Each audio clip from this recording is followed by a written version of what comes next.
Boycott করলে অসুবিধা নেই, কারণ একজন বয়কট করে যাতে ব্ল্যাকমেল করতে না পারে পুরো সিস্টেমকে, সেই রক্ষা কবচ আমাদের রাখতে হবে।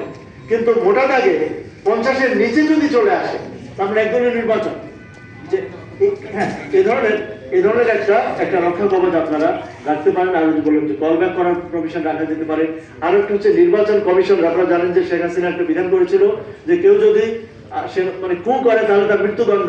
আমি মৃত্যুদণ্ড চাই না, কিন্তু নির্বাচন কমিশনের বিচারের ব্যবস্থা যে তুমি যদি ভোটারবিহীন নির্বাচন করো, তোমার যদি কনভিউশন আমরা দেখতে পাই, তোমার যাবজ্জীবন শাস্তি, তোমার জীবনের সমস্ত benefits will be taken away, you will be thrown to jail. নির্বাচন কমিশনারদের ইনক্লুডিং প্রধান নির্বাচন কমিশন, কারণ গলায় জুতা পরানোর দরকার নেই, নির্বাচন কমিশনের সমস্ত অফিসিয়াল রিটার্নিং অফিসার, তাদের এই যে কয়েক হাজার অন্তত ব্যক্তি যারা প্রধান মানে ক্যাটালিস্ট, যারা ভাইটাল পিপল, তাদের কঠোর শাস্তির বিধান এখনই ঘোষণা করুন। তাদের 90% অপরাধ করার প্রবণতাই তার কমে যাবে, কারণ তার ফ্যামিলি মনে করবে।